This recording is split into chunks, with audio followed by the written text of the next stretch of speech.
Well, Doc, Yeah. it's early November in Texas, but it sure feels like Christmas to me. Yeah. We're standing on 400 acres of what is now going to become the Wildtree Research Ranch, Yes.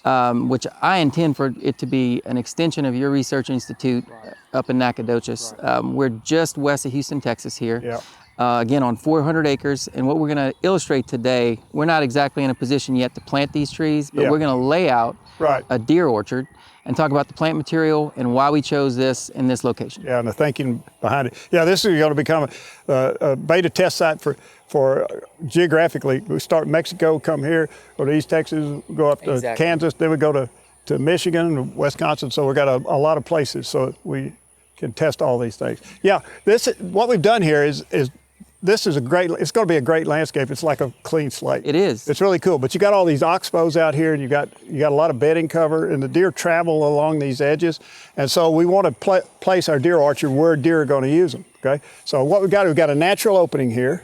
Okay, it's got plenty of sunlight for the trees we're talking about. The sun goes like this. Okay, so it's going to be great. A lot of folks would say, well, these trees are going to grow up and shade out your trees. In this area, no, these are mature trees, so they've got their growth. So we've got them on a 25-foot by 25-foot spacing, and that gives us plenty of room for the crowns to expand and also for pollination, right? Cross-pollination of the fruit trees that require it. Yeah. Exactly. We've got native cedar elms out here, native pecans, some ash, and lots of sumac. Yeah. This has been a cattle ranch for many, many years. So we've got, like you mentioned, a clean slate.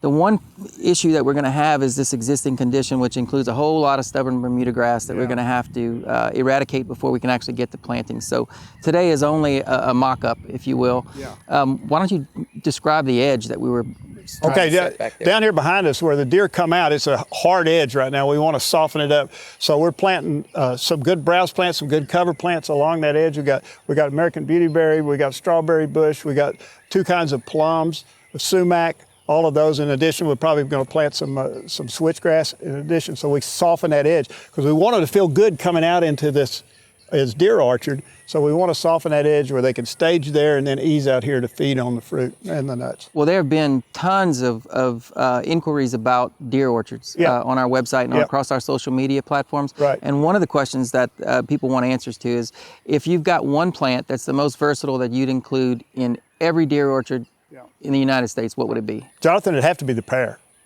You know, pears are very hardy. They're easygoing. They'll reward your efforts, and they're very broadly adapted. So yeah, I would have to say the pear would be what I call the core, the heart of your deer orchard. That's interesting. That's been such a popular question, so I'm glad to hear that.